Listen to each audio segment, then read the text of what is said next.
In this video, we're going to be talking about the basic principles of operant conditioning and contrasting that with classical conditioning. They are two sides of the same coin when we talk about learning in psychology. But as you'll see pretty quickly that they are actually fairly different and are used in very different applications and circumstances. So as you can see, we have more cartoons to start with.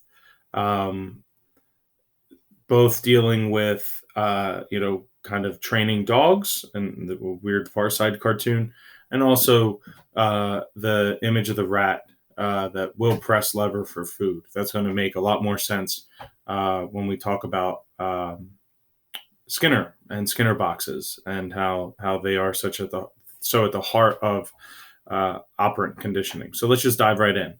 So the objectives of this aspect of our notes is to first differentiate between classical and operant conditioning so that you know the components of each so that you're able to distinguish when looking on a test. Because, if you think something's classical conditioning when it's really operant, obviously you're going to get that question wrong.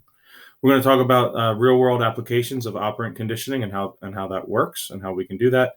And we'll also go through all of the components, if not in this video, then in future note sessions where we look at positive and negative reinforcement as well as positive and negative punishment.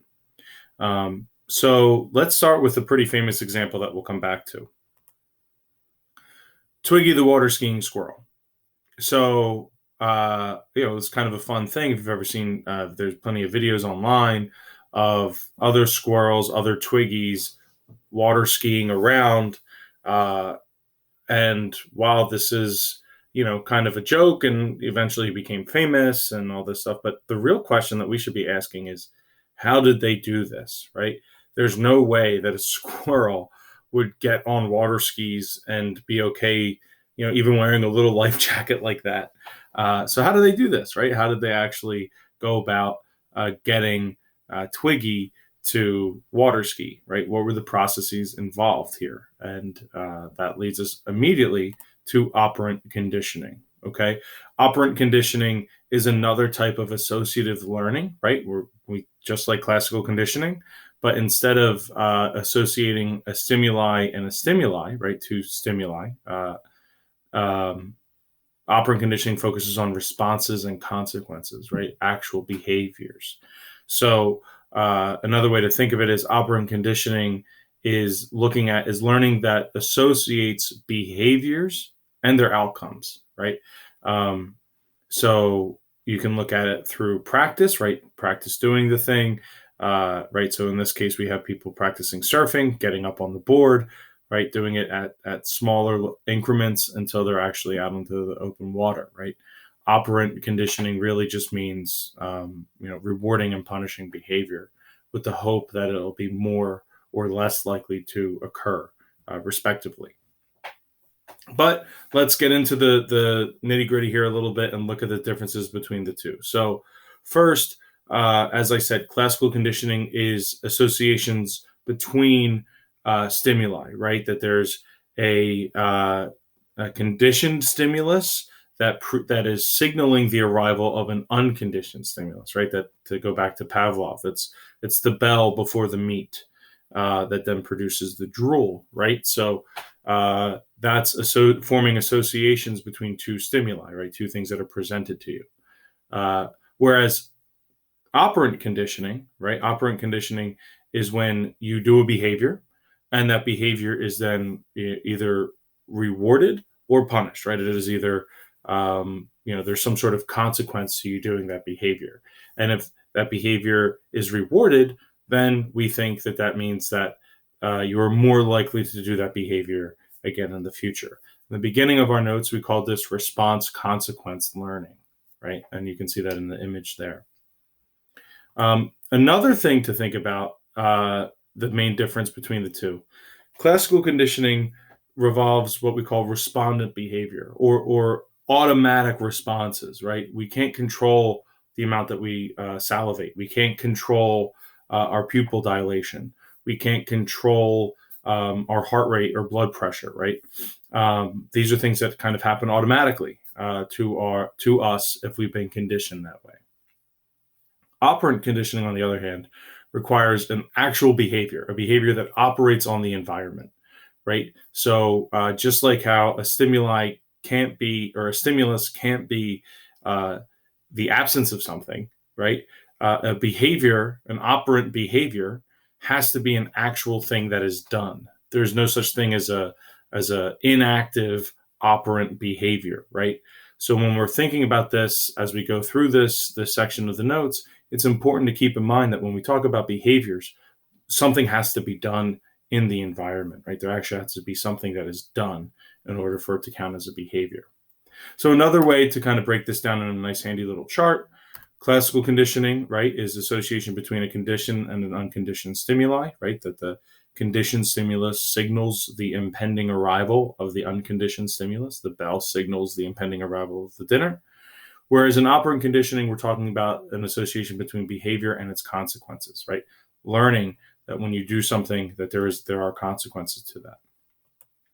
In classical conditioning, it's passive, right? The organism responds to the environment. There's something that is introduced in the environment, and the organism simply responds to it. The bell is presented, producing the saliva, right?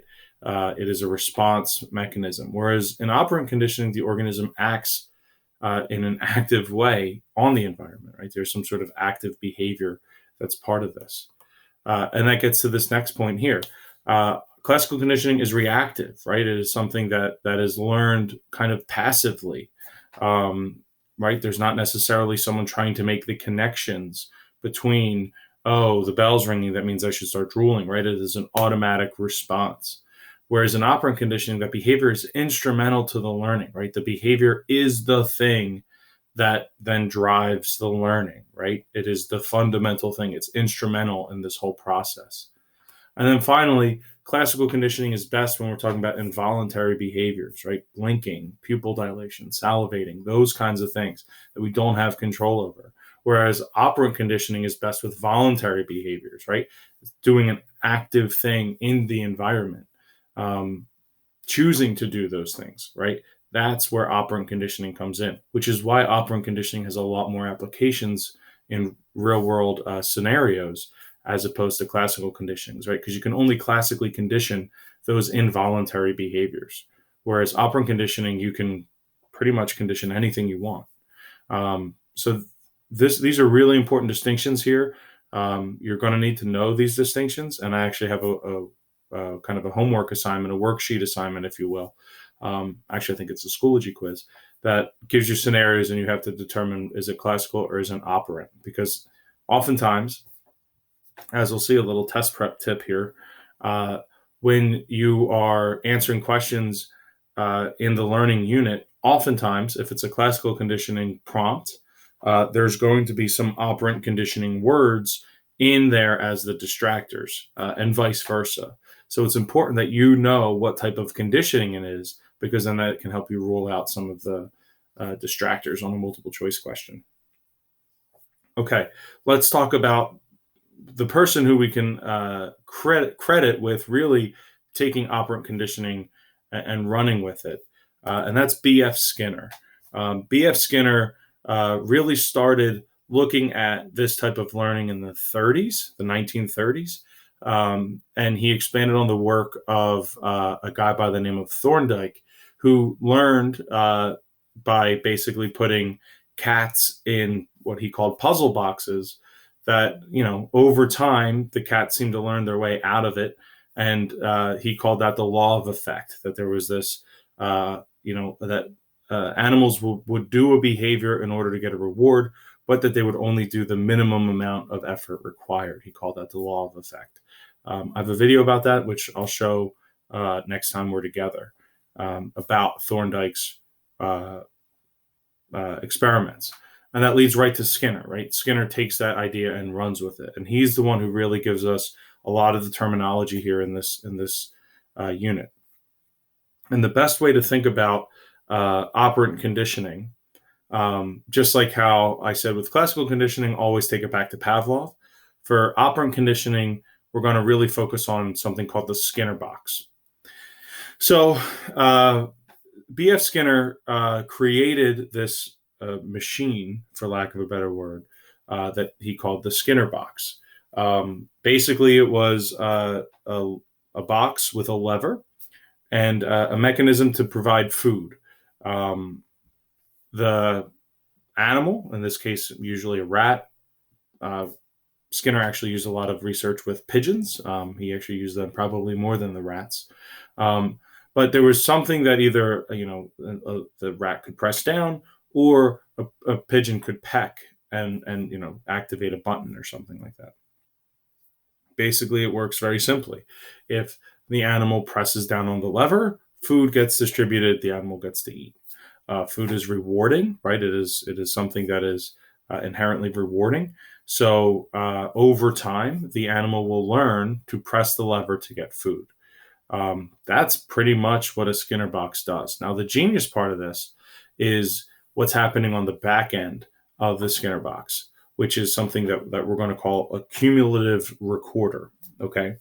In your head, you should be thinking about, if you've never seen a roll of paper like this, think about a paper towel, a roll of paper towels. Okay. And as time goes on, right, imagine you're just pulling the roll of paper towels across, right, pulling them out so that you're getting one long sheet of paper. And if you had a pen that was drawing on that paper as it went out, you'd get a nice horizontal line. Now, what happens in a Skinner box, and this is what makes it really interesting, is every time the lever gets pressed, the pen goes up a notch, right? So that's what that little notch is. So you can see on the screen here, it says one response. That then shows over time, pretty much left to their own devices, how often an animal is engaging in the behavior of pressing the lever. You'll also notice that not every press in this example here is reinforced, right, or is rewarded, right? That's that horizontal diagonal, or that diagonal dash coming off the edge there. That means that food was given. Okay, that was a reinforcement or a reward. So it's kind of great because these things just kind of run on their own, and over time you get to see, how did the animal respond? Were they, quick, rapid responses like bop, bop, bop, bop, bop, bop, pressing on the lever, or was it more of a slow, continuous thing? There's a lot of different ways that we can look at this, which we'll get into. But it's important that you have that kind of understanding to start with, so that as we get into these different types of examples of what we're going to call schedules of reinforcement, you know what that means, right? And we're going to be using kind of the graphing data, if you will, from the cumulative recorders to look at and analyze the different types of ways that we can reinforce or reward certain behaviors. So you might be asking yourself, okay, this sounds great. I understand kind of what's happening here. Hopefully you're asking yourself that, but maybe you're also asking, like, how in the world do you get a rat to press a lever, right? Or how in the world do you get a pigeon to accidentally, probably at first, right, peck on a certain button to then release the food? And that's a wonderful question. And it leads us to, another term that's similar, or a term that we'll see that's similar with classical conditioning, and that's acquisition, right? The acquiring of a new learned behavior. And in operant conditioning, this isn't just necessarily done through repeated exposure. It's not like, we're trying to get someone to salivate, so we just ring a bell every time they're about to eat dinner. Right? This is more of an active, involved role. So that leads us to something that we call shaping. Shaping basically means that you reinforce behavior. Reinforce, again, meaning just rewarding.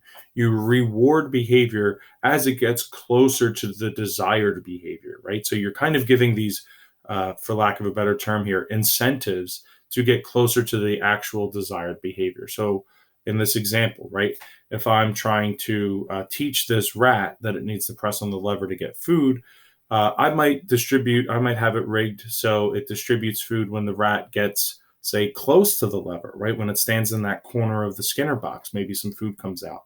So over time, it learns, oh, if I stand in this corner, food will come out. And then maybe only reward it if it stands on its hind legs in that corner, right? So as the rat is just kind of going about its day and it's standing in the corner because it's hungry, rats will sometimes go up on their hind legs, right? So when that happens, boom, food is uh, distributed. Rat eats. Eventually, over time, it learns, oh, if I stand in this corner on my hind legs, I get food. Again, just slowly shaping the behavior to the desired result, right? And then eventually, okay, if it's resting on the lever, food comes out. And then when it finally presses the lever, food comes out. And by shaping the behavior in that way, right, you stop reinforcing the behaviors before right. So no longer does it get food when it gets close to the lever. It actually now has to press the lever all the way down. Once that behavior has been learned, that's the only thing that then gets reinforced.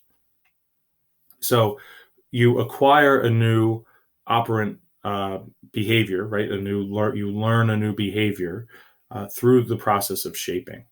Um, so that's an important kind of distinction between operant conditioning and classical conditioning. Again, right? Classical conditioning is passive, whereas in operant conditioning, right, that behavior is really instrumental, right? You're really tweaking the behavior that is being done in order to get to the desired behavior that you're looking for. In this case, the pressing of the lever.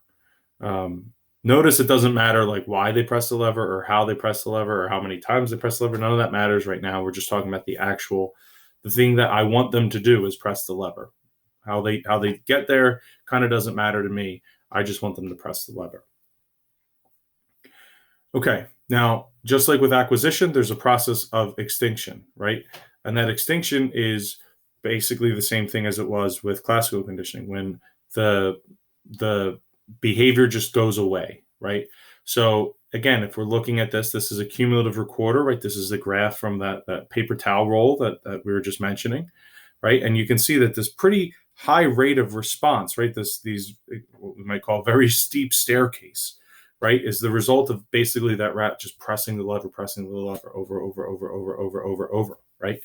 And you can see that it's doing that at a very fast rate.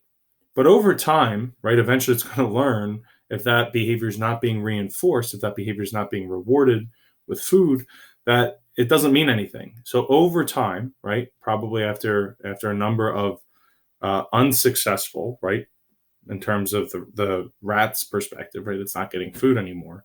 Lever presses, eventually it's just going to stop, right? It's going to stop pressing the lever because it doesn't mean anything to them anymore. That's what we call extinction, right? And you can see that by that horizontal line again, right? Because that means, again, if you're thinking of the paper being pulled from the paper towel, a horizontal line means that there's no pressing of the lever. The pressing of the lever is what causes it to go up a notch, right? So that's let's do a quick recap before we get into the different types of consequences of our actions, which we'll probably save for the next time we do notes together.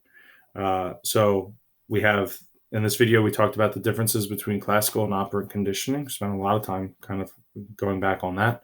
We talked about B.F. Skinner and his creation of the Skinner box, which then allows us to really see the processes of acquisition, shaping, and extinction in terms of how they are represented on a cumulative recorder over time. So, as I said, in the next time we do notes together, we'll look at the types of consequences that there are, how they work, or what their intended effect is, and then we'll get into the various what we'll call or what are called schedules of reinforcement, the different ways that you can then reinforce that behavior. So, for example, is it every time the rat presses the lever, it gets food? Is it every other time? Is it a random number of times? Or is it a time thing? So it's not the number of lever presses, but maybe it's the first lever press after a minute, right? So 60 seconds has to go by. Maybe it's 5 minutes. Maybe it's a random time interval, and you don't know when that's going to happen. So we'll talk about all those uh, at a future date. But I think that's good for this video. Again, differences between classical and operant conditioning, the role of B.F. Skinner, acquisition, shaping, extinction. Next time around, we'll talk about the types of consequences there are for our actions, and I will see you then.